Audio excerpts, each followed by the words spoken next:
Yes, it has. Thank you. We acknowledge the traditional custodians, the South East Nation, the Malakadee people of the Orne River, and the Linuquali people of the far south. We recognise their continuing connection to land, water and culture, and we pay our respect to their elders past and present. Tonight we have in attendance Deputy Mayor Thorpe, Councillor Armstrong, Councillor Jessup, Councillor Gibson, Councillor O'Neill, Councillor Burgess and Councillor Rozak. I've said that all day today, you can believe that or not. Anyway, I've had a crack at it, Lucas. And now I have your stuff. Thank you. Executive staff here tonight, we have General Counsel Matthew Grimsey, Director of People and Corporate Paddy Johnson, and Director of Infrastructure and Assets Frank Chen, Director of Community and Place Law Ground as an apology, and support staff, Assistant Manager Innovation and Technology Callan Finch, and Executive Assistants Olga Barth and Sandy Rustell. Thank you. So the apologies tonight we've already done. Yep. Leave of absence, and that is Just Amy. yeah, Yep. Amy Robinson, Councillor Robinson, and there's no absent tonight. Councillors, do any councillor wish to declare any interest on tonight's agenda items? No, full house. Thank you, guys. 4.011/24 recommendation. Do I have a councillor to move a motion that the minutes of the ordinary meeting of council 25th of September 2024 as circulated be confirmed? Councillor Jessup and Councillor Burgess. Do any councillors wish to report any changes? Okay, I'll offer that motion. All those in favour, please raise your hand. That's all councillors, and the motion is carried. Legislative items. Do we have any tonight? No. Urgent matters, I believe we do. We have one, yes. Oh, sorry, two tonight, sorry. The first being the Development Assessment Panel, so the DAP draft bill. So in accordance with Regulation 8.6 of the Local Government Meeting Procedures Regulations 2015, I report that the matter was not included on the agenda for the meeting as officers were unable to consult with councillors and prepare a draft submission by the agenda preparation cut-off time. The matter is urgent as comment is due by 7th of November 2024. Qualified advice is provided for councillors by way of a report to council. The second one is setting of planning scheme amendment fees. So again, in accordance with Regulation 8.6 of the Local Government Meeting Procedures, the General Manager reports that the matter was not included on the agenda for the meeting as the matter had not been identified until the day that the agenda was being finalised. The matter is urgent as Council does not currently have fees and charges set for amendments to and associated permits with the local planning schedules. Qualified advice is provided for councillors by way of a report to Council. So the recommendation is pursuant to Regulation 8.6 of the Local Government Meeting Procedures Regulations 2015, the urgent matters of Development Assessment Panel DAP draft bill and setting of planning scheme amendment fees are listed on the agenda for discussion as agenda items 15.039/24 and 16.022/24 respectively. Thank you.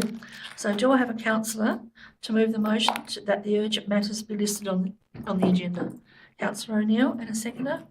Councillor Gibson. All those in favour, please raise your hand.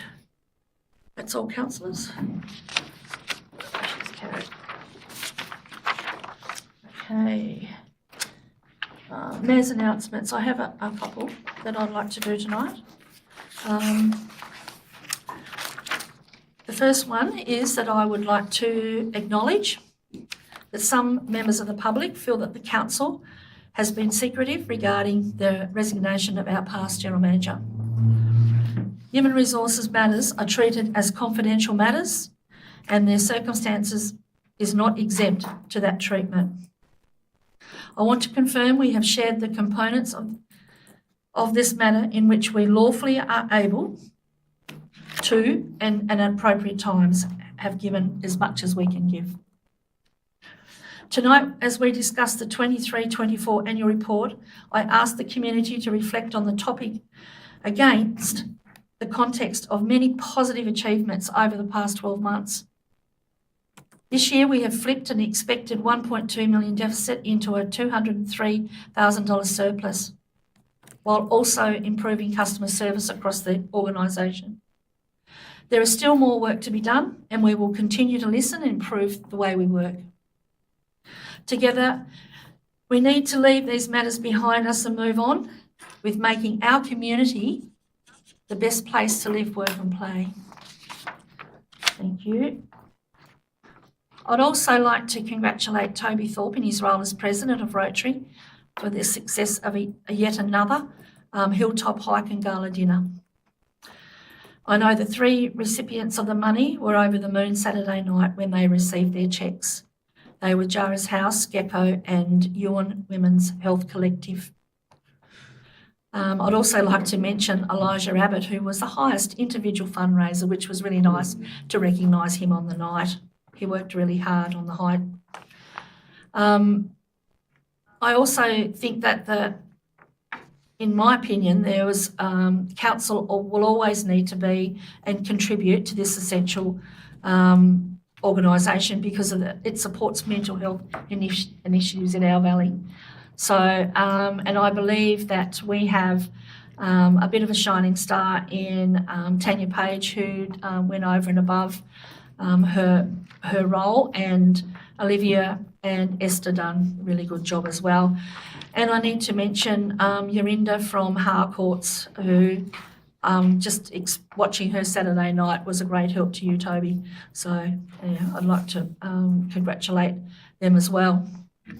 We've also had a couple of real estate awards, and we're thrilled to announce that the Real Estate Institute of Tasmania Awards, Harcourts, was honoured with the Community Service Award, and you can understand why, with their contribution to a lot of things in the valley.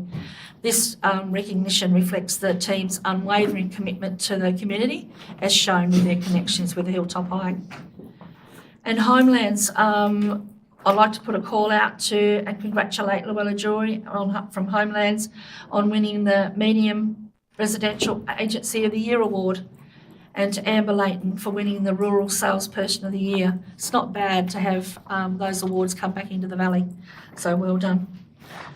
The Ewan Show is on Saturday the 16th of November. It's a family day out with tickets available on their website and on Eventbrite. There is so much to do. There's a full main arena this year with sheep trials, show jumping. There's home craft school exhibitions, show bags, rides, chopping's always great to watch. Heaps of food and drink, machinery exhibitions and free parking. So what else would you want to be doing on a beautiful day in the valley but go with friends to the show?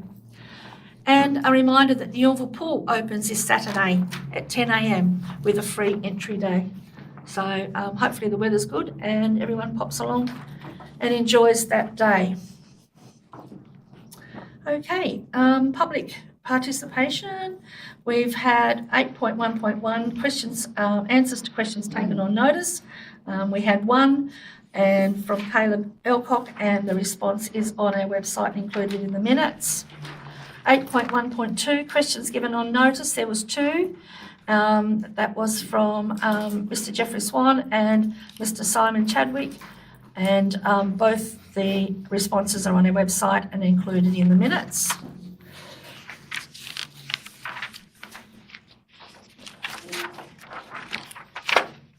8.1.3 questions without notice. There was one question from Mr. Jeffrey Swan, and that would be on our website and included in the minutes. Okay, so now we're welcome to public question time. If you have a question as a chair, I'll ask you to come forward and to the lantern and name yourself by name and area where you live, and we'll let you have 2 questions, and we're about 15 minutes. Thank you, Mayor. Before I start, the oversight from the Ewan Show, Small Farms Expo was part of the show last year. Great success. We're back this year, 4 excellent speakers. So, and stalls and stuff. Sorry, I forgot that. Drop by on your way to the dogs and yes. And I love the new website, the council website is fantastic. In January Michael Russell, Huonville, sorry. In January 2023, I made a representation in respect of DA 41/2022, 15 Sales Street, Huonville.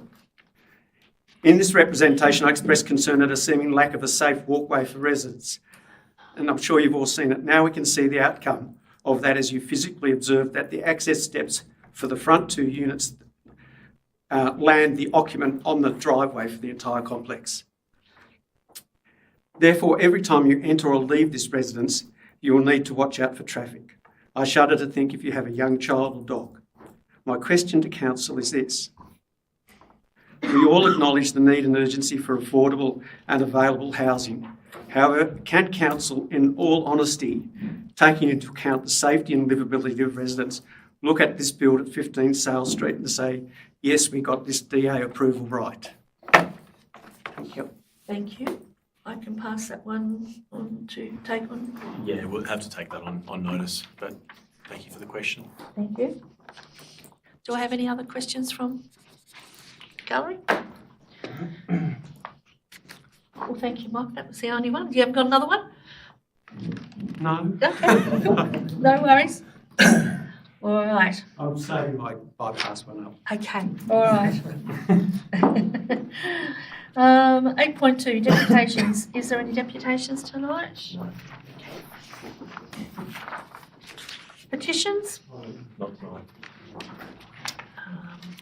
I'd now like to advise that Council is acting as a planning authority as at 6:12 p.m.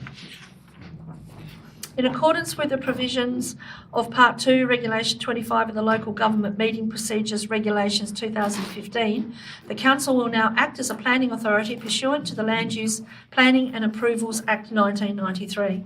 In accordance with Regulation 25, the Council will act as a planning authority in respect to these matters appearing under item 10 of the agenda, inclusive of any supplementary items. Okay. I've got just something I'm going to read out here just to do with councils and planning, and I think I'm going to add it in every week into that piece that I read out there. It is important to be aware that your role as a councillor and as a member of a planning authority are different. The key difference relates to the decision making. As a member of council, your decisions may be swayed by community feedback, but as a member of a planning authority, your decisions must be based on the provisions of the planning scheme. So it's just to remind the public as well of that we do have a different hat on, as we call it.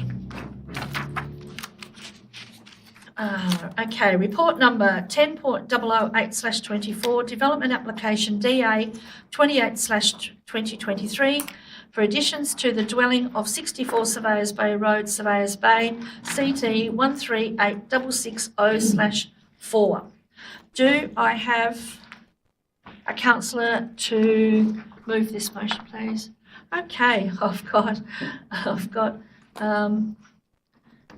Councillor Burgess and Councillor O'Neill. Councillor Burgess, do you wish to speak to this? Yes, I do. Thank you, Mayor. It's been a very, very comprehensive lot of reporting for this development, and at the end of the day, after so many complaints that went in and all the reports that went through, I believe they've come up with a suitable solution which will be satisfying to everybody concerned. Thank you. Okay. Do I have anyone else to speak to? Yes, Thank you. Councillor Thank you, Chisholm. Look, and I take your point about our role as a planning authority, and there seems to be nothing in the proposal that specifically against the scheme, but requires a level of discretionary approvals. And I've read the officers' reports, and they do seem to be balanced and comprehensive. Look, I note the owner has tried to accommodate some of the concerns, and there's a good illustrations of how the height's been changed and things like that.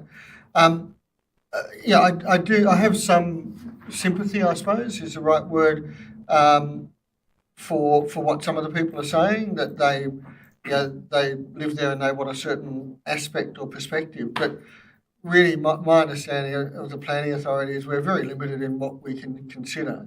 And as a strategic land use manager, I think, yes, there are broader questions to ask about building on, I wouldn't necessarily, no offence to the owner, but I wouldn't necessarily buy a house built on a beachfront in climate changing climate.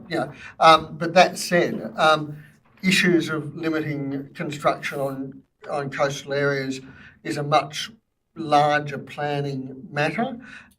And if that development came to us today to build all of those houses there, I'm pretty confident it wouldn't get through these days. So it would be my guess.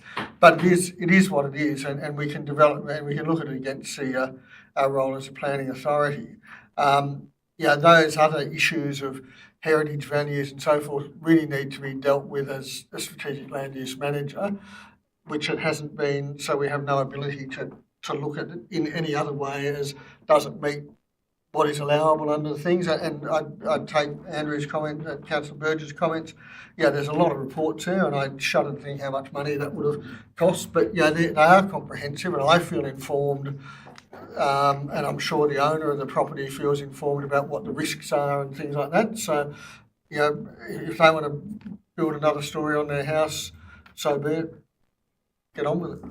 Thank you. Thank you. Yes, Councillor Gibson. I was going to say along similar lines. I guess if we want to contain the character of a certain area, then we have to look at doing some SAPs, and I guess that could have been done, but it hasn't. So I think that this is a good example of the applicant actually responding to comments and moving the building into the building envelope, and it ticks all the boxes of the planning scheme as far as I see it. Thank you. I've just got just one thing to say, was that what I read out before was from the Good Governance Guide, and it makes it quite clear the importance of wearing, as we call it, our planning hat. I've spent all my summers at Surveyors Bay since I was born, and I now live there permanently and have owned the land since about the mid-2000s. Not many I know like too much change, and we've had some at Surveyors, and I expect there's more to come. And it would have been easy for me to declare an interest and step out, but I felt that I have not been contacted about this from either party, and I thank them for that. It's a small committee, and I now know how hard it is. I understand that there is some concerns regarding the application, but from both the developer and the people that are opposing. But I will consider the application in accordance with requirements of the planning scheme. So, yeah. Okay, if I don't, do I have any other? No, Andrew, don't need? No further comment. No further comment? Okay. Well, I'll put that motion. All those in favour, please raise your hand. That's all, councillors, and the motion is carried.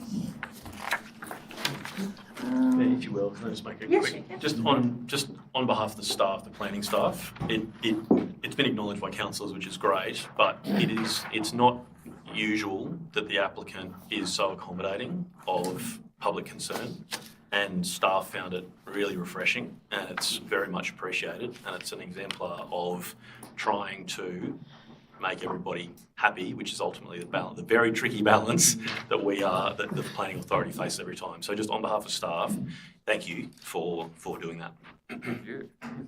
Yes, they made it easy for us because we had everything that we needed without having to ask. Thank you.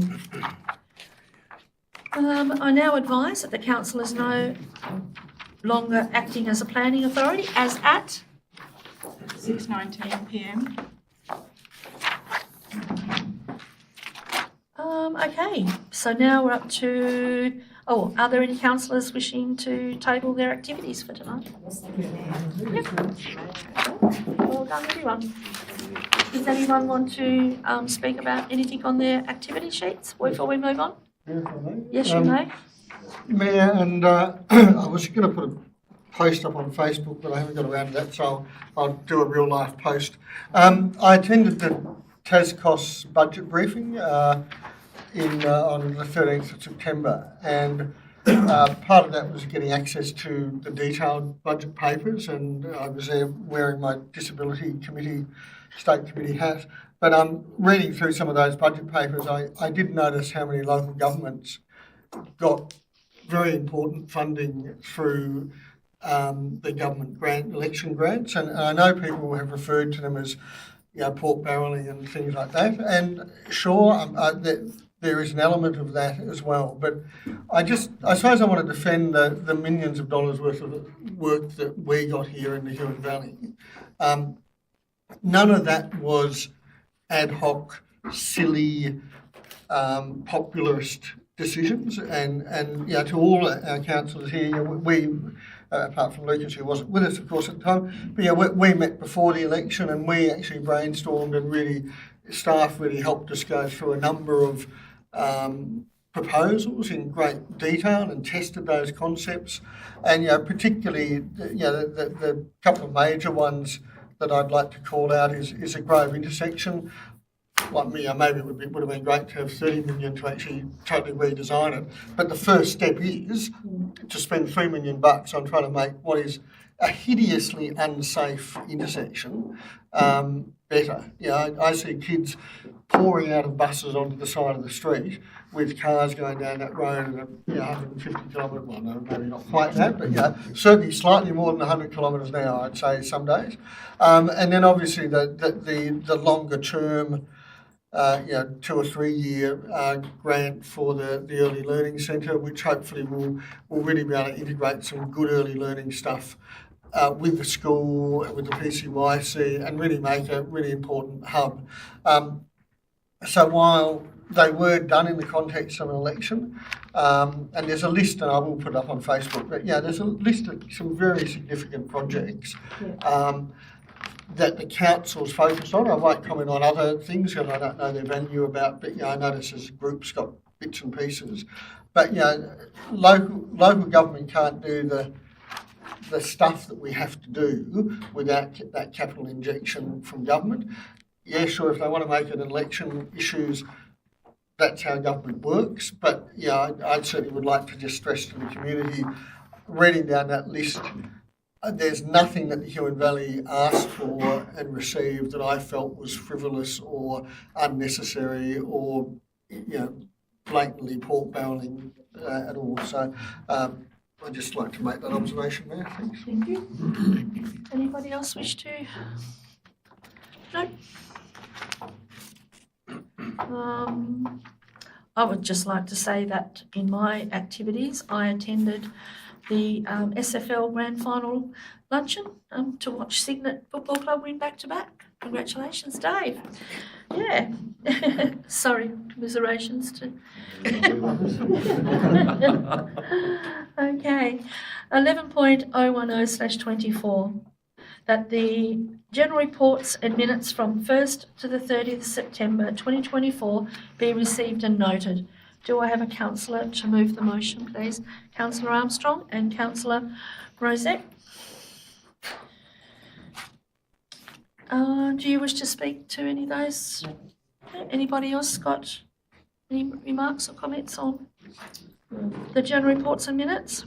May I just a quick comment? I really appreciate the added pictorial venue and stuff that the reports are getting now, and I think that just shows some of the work that council staff does, and I think that's a good for the public to see those things as well. So I think our agendas are getting better all the time. Hopefully we're not wasting too much valuable resources on it. Hopefully we're doing that as just part of our business. The photos we take anyway. Good, that's it. You don't have the media crew running around behind you. No, that's good. But no, I just think it shows a really good example of some of the stuff that the staff are doing.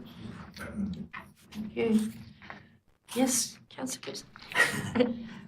I was going to ask whether there's any more movement on the climate change reference group, because that's getting a bit out of date, but I know it's in train. It's just a question of when, I guess. I think it's quite an important thing to bring bring the community along. And I had one here. There's no exit interviews at all, and which I don't know why that is. I guess people just don't want to do them. But I just wondered how we get more feedback about why people leave and whether there's another way of doing it. And the only other thing was a comment about the work health and safety statistics looking very favourable.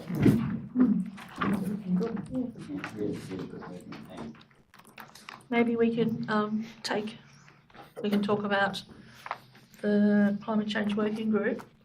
I'm not up to date on timing of it. We'll take it on notice, and the director can get a response into the minutes. I think we spoke about why people leave last time. We're giving the option to everyone to leave.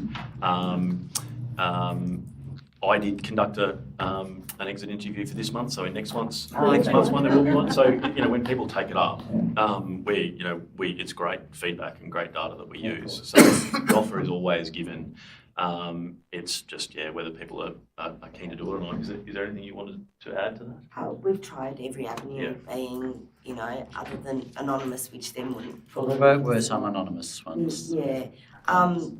The other thing is that you'll see that our separation of numbers is going down as well. So therefore that means your population out of 170, 180 staff is very small percentage of exits. So therefore they're not necessarily, do they want to, out of that small percentage, want to give the feedback, but it is, they can have feedback with different people in the organisation. They can do it via a survey. So there's really not much more that we can actually offer staff. There was something that came out of the ALGA conference that they were, that local councils really need to concentrate on making sure that we attract and keep people. Yeah, it's vitally important attraction and retention, and sorry. Sorry, the other thing that I'll let you know, we do have an anonymous feedback form within council as well. So that's for anybody to put in any concerns they have, and that comes up to the executive, and that's we comment on that, or we look at improvements from a council perspective as well. So whilst they may not be providing exit surveys, they are providing that anonymous feedback. And we've found that quite useful. Great. Yeah. You also asked about the work health safety stats, and yes, they are looking favourable. They're also relatively small numbers, so they can quickly swing with only a couple of incidents. But it remains always a keen focus for the whole organisation. What is probably pleasing is that having gone through a significant period of change, which is a restructure, which unsettles people and will continue to. We haven't seen a big uptick in psychosocial injuries and that kind of stuff, which is great. And I think evidences the fact that whilst it's always going to be a difficult process, we've tried our best to run a process that was fair and open to everyone. I totally agree there. After a little jolt from someone sitting beside me here, I did forget to say that the Yulnville Colts won the premiership. Back to back, I must add, back to back. It was a draw, and they had to play extra time against Cygnet. So that's not a bad effort, actually, with the local football. So thank you for that prompt, Matthew. Okay. I knew when I said it I was going to. The one thing that I noticed in the reports and that is that the amount of trees that we've lost and are continuing to lose that are now falling over in the little bit of wind that we had the power out again at Surveyors this week because of a tree over power lines. So I think we're going to see a little bit more of this happening. Big thank you call out to Tas Networks who have been working extremely hard to keep the power on in the valley of late. So, yeah, well done to them. Okay, do I have any others? No. Councillor Armstrong? No. All right, well, I'll put that motion. All those in favour, please raise your hand. That's all, councillors, and the motion is carried.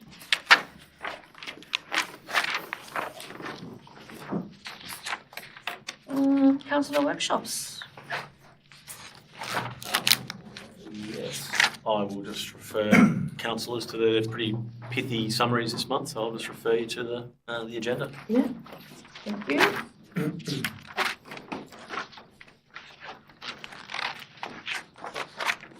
All right. Councillor, questions, 13.1, answers to questions taken on notice. There was one by Councillor Robinson, and that has been included in the minutes. There was no councillor questions given on notice. 13.3, councillors, are there any questions without notice tonight? Yes, Councillor Jessup? Yeah, I have a couple of quick ones. Yeah.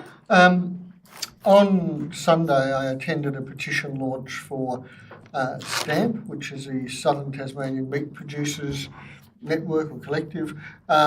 As you may be aware, local meat producers, which are a number of very high quality ones in the Huon Valley, of all sizes, have been facing challenges getting their livestock processed in Tasmania. And Cygnet's been up and down. Abattoir closed recently in the north of the state.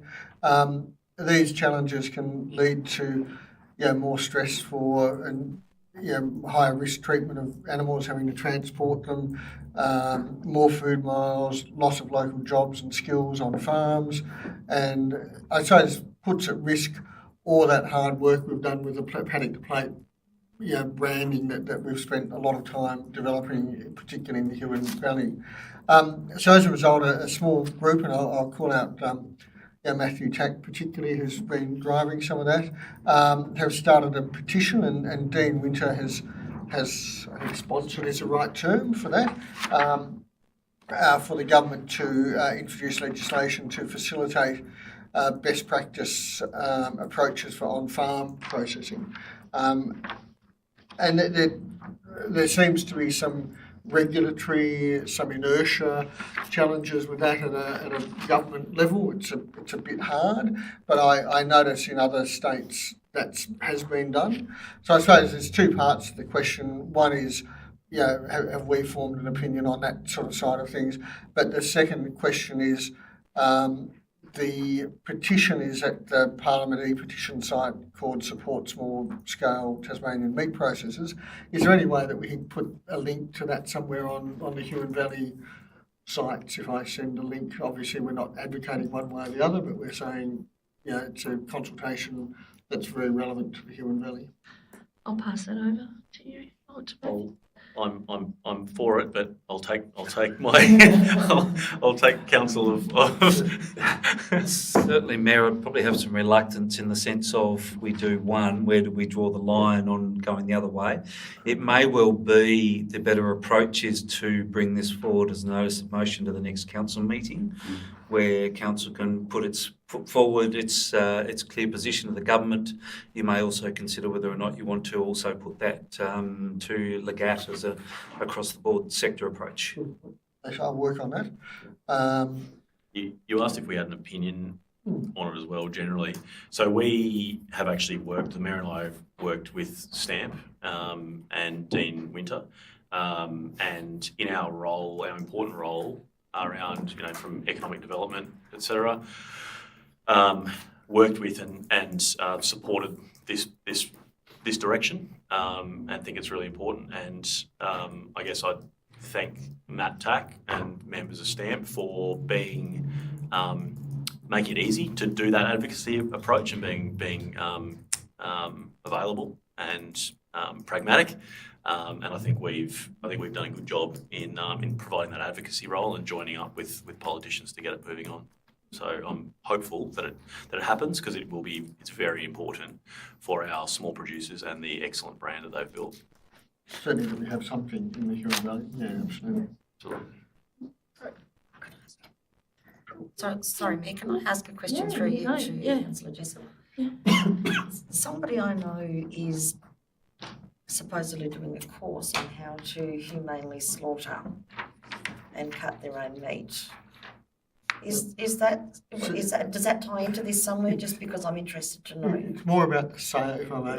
It's more about the sale of meat. So you can get, there's a number of companies that will come onto your property, dress an animal for yourself, but it's illegal for it then to cross your threshold.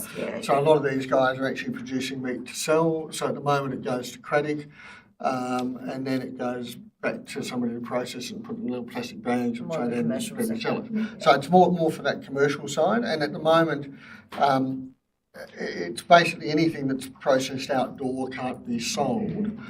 And there's options like semi-trailers that are enclosed in Victoria, but again, the government's sort of going, it's all a bit too hard.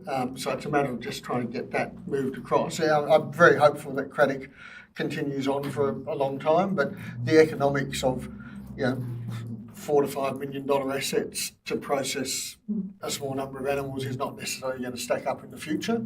So the ability for somebody to come onto your farm, humanely slaughter an animal and dress it, and then allow you to sell it to your Facebook network or whoever it is. So that's really where they're That's aiming why we for. swapped it all years ago when the barter system was big.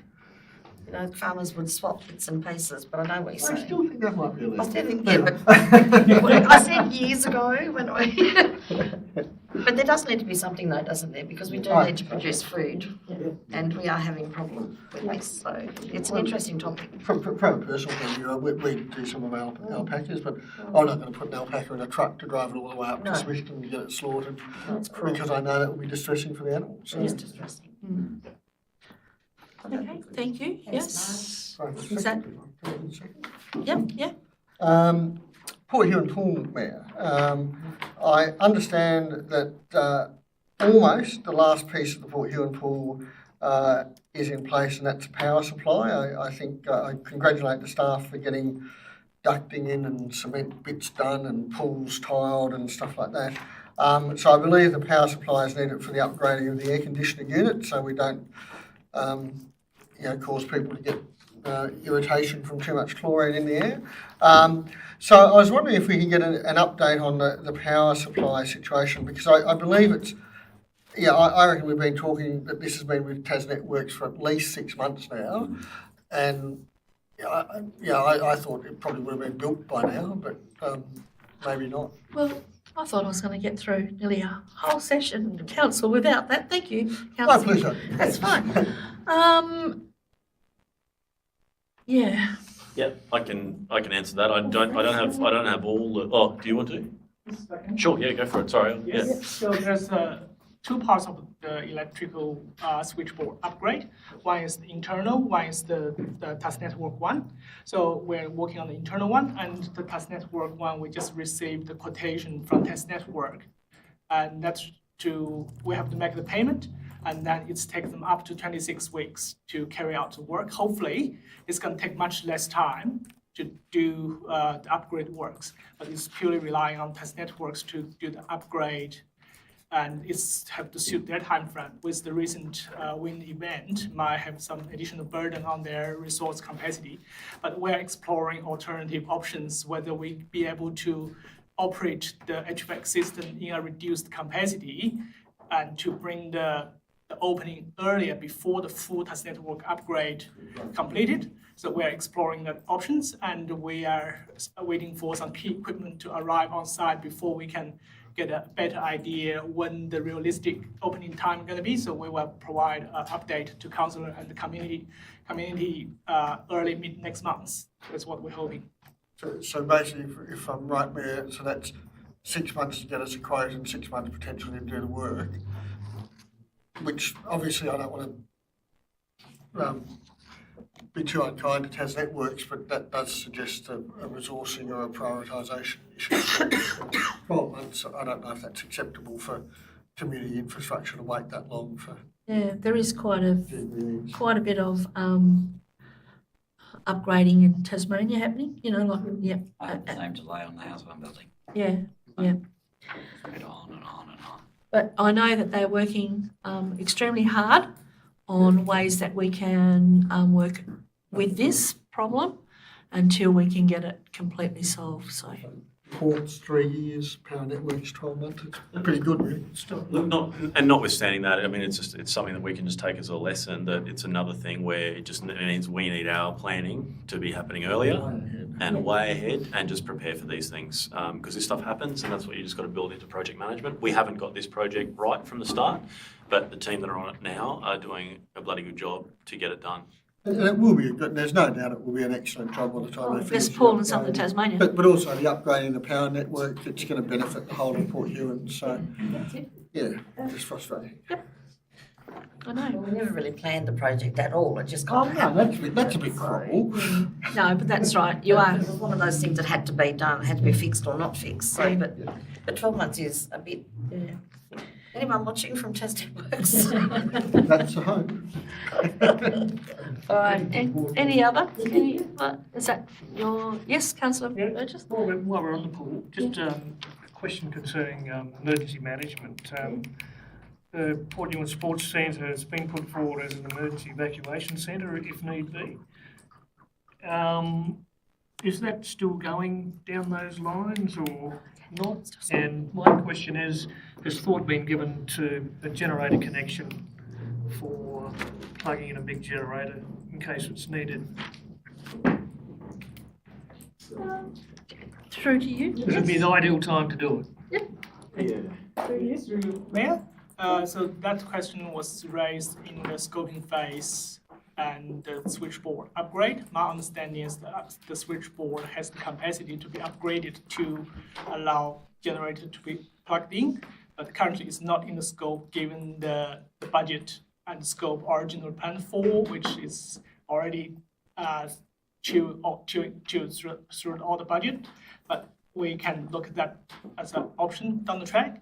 And once we have a better understanding what's actually required as an emergency management center and what's the demand in that instance. And there's other alternative options we can explore. For example, we do have solar panel on the roof, and we're expanding that solar panel. We're planning to install solar panel on top of the roof. That potentially can be an alternative power source during daytime. And with right power storage or electricity storage options applied, that may remove the need having generator plug-in. But it's a good contingency plan to have plug-in capacity and the switchboard. Yeah, sure. Thank you. Okay. Any other? No? Okay. We'll move on to 13.4, notice of motions. There was no notice of motions tonight. 14, no reports there. 15.1, draft annual report 2023 to 2024. Report number 15.038/24. Do I have a councillor to move the motion, please? Councillor Gibson, and a seconder? Councillor Rozak? Do you wish to speak to this, Councillor Gibson? Yeah, I think this is a great document. It's clear and well structured and outlines how our actions flow from strategies that are based on our community vision. In a great environment, it's with great pleasure that I see all of the action we're taking on climate change strategies and also strategies to look after our environment in the face of population increase. So I think it's really good reading in the our valley economy. I'd like to credit the work of Michelle Gledhill for raising public awareness about the Huon. She did some great work there. And I think the restructure now shifting to a focus on removing hurdles and providing systems that encourage investment is a good one. Communities, creating vibrant communities is the most important thing we can be doing. I think it's just so pivotal to dealing with climate change in the future, to who we are and where we live and everything. So focus on that is obviously a good one. Supporting the arts and all sorts of things.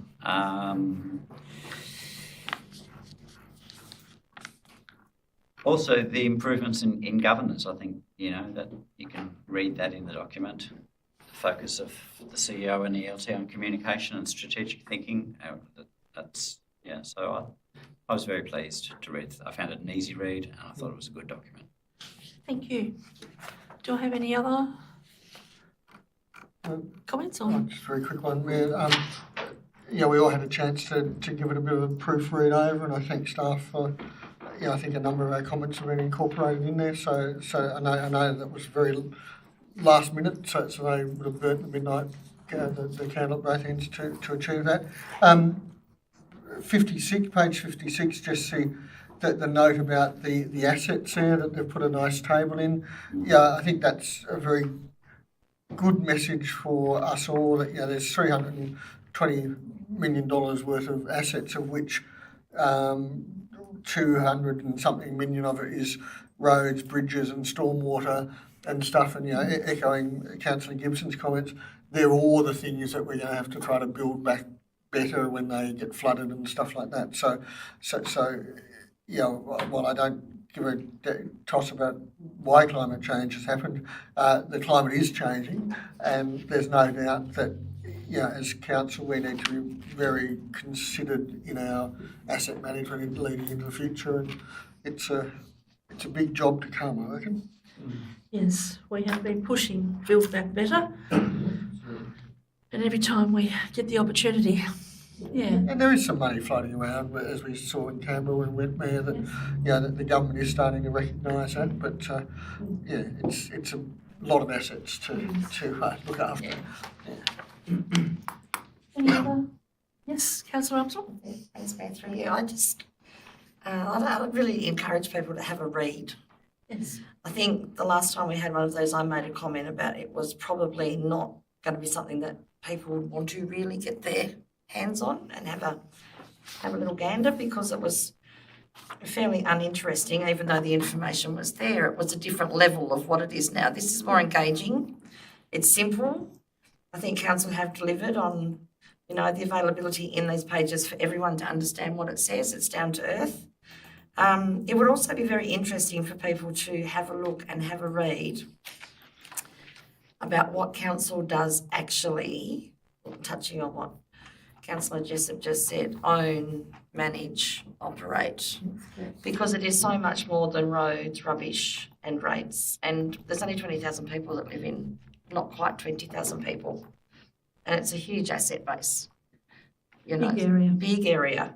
And I think people do just get a little bit polarised by their view on this council and the fact that we are not going under financially and still able to offer services, although there's been hiccups and bumps, and I'm quite sure that there will be more, and there's people that are unhappy with us.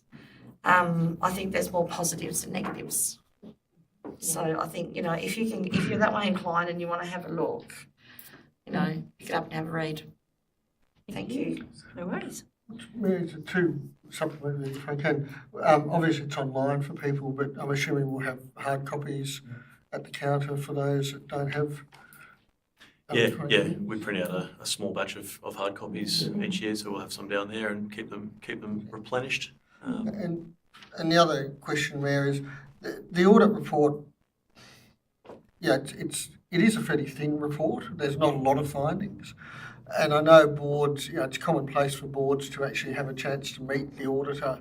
Now, I'm not sure if the audit office provides that opportunity. They come and give us a briefing, but I think next year as a councillor, I'd be really interested as a board member to attend that briefing and be able to hear directly from the auditors what they're saying, because that can be, and I've just gone through the same situation, and Chair of my audit committee said to the auditors, do you want staff to leave now so you can have a chat to the board separately? And I think we need, not that I'm saying we expect that to happen, but I think those sort of things are just good governance that we could avail ourselves for next year maybe.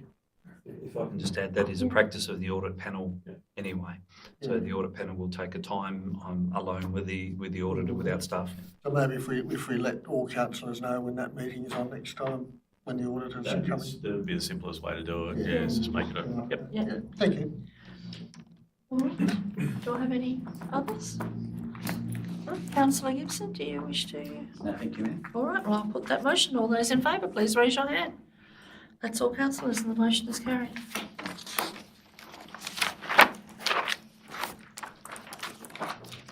Right, on to agenda number 15.039/24, the Development Assessment Panel DAP Draft Bill. I'll refer the councillors to the recommendation of this report. Do I have a councillor to move the motion, please? Councillor Gibson and Councillor Jessup. Councillor Gibson? I completely concur with the report. I think that it's the wording, rather than removing politics from the process, it introduces it, and I think that this is the right way to go. All right, thank you. Do I have any other? Yes? Yeah, again, I agree, and sadly, it looks relatively similar to what we looked at before the election and just slightly recycled. But, DAP's a centralised decision-making for a small number of high-value projects that often have significant community interest and commitment to. So Tasmania has a long history of influential people having a disproportionate influence over key decision-makers. I'm a very big supporter of social housing, and I'm a bit insulted in a way that the DAP is trying to hide a politicised process under the guise of saying we need to approve social housing in a different way. I just think that's low politics for the government. That won't just be used for social housing, it will be used for a whole range of things where communities have a right to have a strong voice, and I suppose taking the decision away from the grassroots elected councillors. So all of us around this table clearly represent different segments of our community that live here in the valley. So taking that away from this process, I think it doesn't take away the political aspect, it actually takes the democratic aspect away, because I don't think we're a political decision maker here, but I think we're a democratic process. To put that decision in the hands of one minister is ultimately politicising it. There's no doubt about that in my name. The minister's evidence shows that we actually have an efficient system. There's no doubt that the approval system works. Sure, some decisions are probably more argued, but if they don't meet the planning guidelines, just as you said, Mayor, they don't get approved. Yeah. But if they do meet the planning guidelines and they don't get approved, well, then it goes to TASCAT and it gets appealed and it finally gets approved anyway. Okay, slightly longer and more annoying. But, again, the minister to sort of take that out of that process concerns me greatly. And for that reason, I'm very supportive of the paper that we don't support it. Okay, do I have, yes? Yeah, just thank you, Mayor. Just completely agreeing with Councillor Jessup. The ability for us to make those decisions within our context is very important, and taking this aspect of democracy away from people here in the valley or anywhere else in Tasmania, for that matter, would be very sad to see happen. Thank you. Okay. No one else? All right. You don't wish to, please? Okay. Well, I'll put that forward. All those in favour of the recommendation, please raise your hand.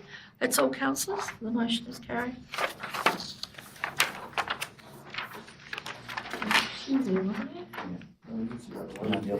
Yes, coming up. Oh, that's right. Yep, that's right. Yep, okay. 16.021/24, Financial Report, September 2024. I refer councillors the recommendation. Do I have someone to move the motion, please? Councillor Armstrong, and seconder, Councillor Jessup.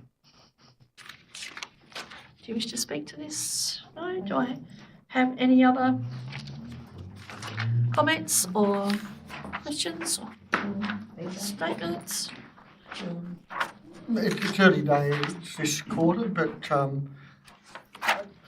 I do note that we had a better year last year due to good fortune from governments giving us money and, you know, interest rates being higher, which worked in our favour, not the rest of Australia's favour, but certainly in our favour. Does that mean that we're going to have to recast the budget a bit with that, or did we factor that in a bit? Like the sign language behind you suggests that we don't need to. Yes. No, we casted the budget taking those into consideration. So, for instance, the interest last year, I think we were getting 5.5%. For our forecast this year, we used 4.15. We've already had a rollover of, I think it was about $3 million, and we were still able to get 5.15% on that. So interest rates will tailor off as we expect. So we were pessimistic when we do set our budget. We're sort of we under budget, on the bad side of income, but over budget with our expenses. So we make sure that we've got a little bit of movement in that in case that there are things that crop up. So I was thinking more along the lines of we were budgeting for a 1.2 million loss last year, but we sort of were slightly on the positive side. But we don't carry across losses over years, do we? It's a zero budget at the beginning of each year. So, Right. yeah. So it just meant that we were able to put more into reserves than we thought we were going to. And you'll see the difference slightly in our bank balance from one year to the next. And that satisfies our long-term financial plan. Any other? No? Nothing to close? No? Okay, well, I'll put that motion. All those in favour, please raise your hand. It's all councillors, the motion is carried.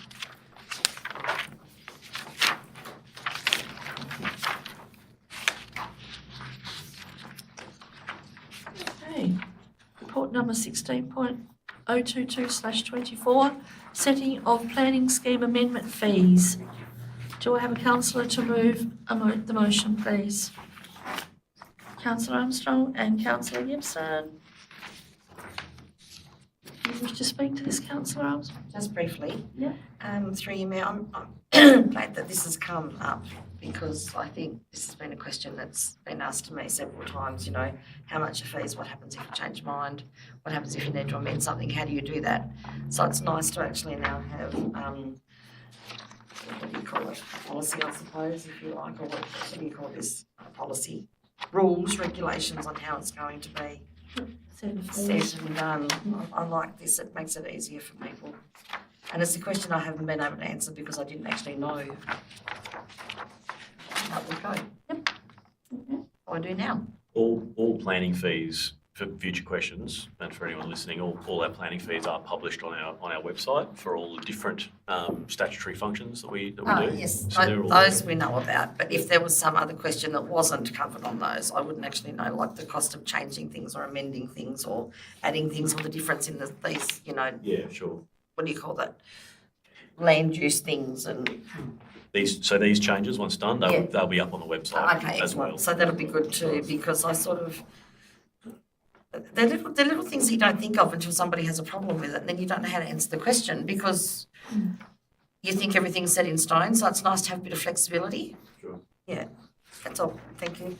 So, two parts to the question. One, I'm assuming we don't get many applications to change the planning scheme anyway. Correct. And reading this, it doesn't look like the actual overall cost has changed. It's only the urgent moderate cost has changed slightly. Is that, so it's 10,500 and it looks like in the next column. Making sure that we're referring to the updated clauses, yeah. So there's limited actual change and we'd get, what, one or two a year at the most? Yeah. It's very administrative, and look, it's an oversight because we could have foreseen that we would have gone to the LPS would have been adopted this financial year. We didn't, and so now it's updating now that we are under the Tasmanian Planning Scheme. Just updating those because there are some modest clause changes, but the fees themselves, it's as steady as she goes. Yeah, exactly. Just more official when it all just flows together. Yeah. Thank you. That's all. All right, no other? No? Well, I'll put that. All those in favour? Motion, please raise your hand. That's all councillors. And the motion is carried.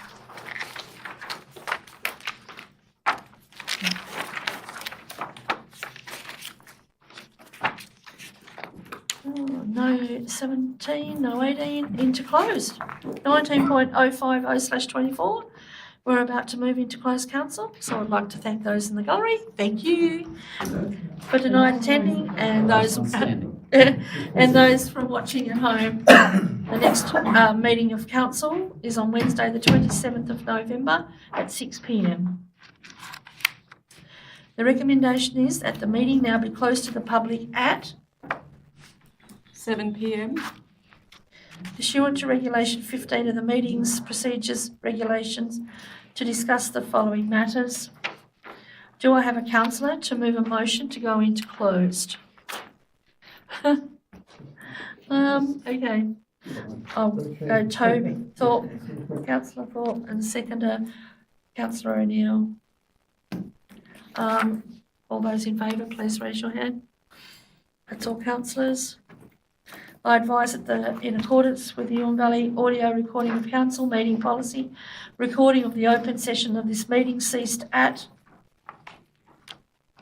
7:01 p.m.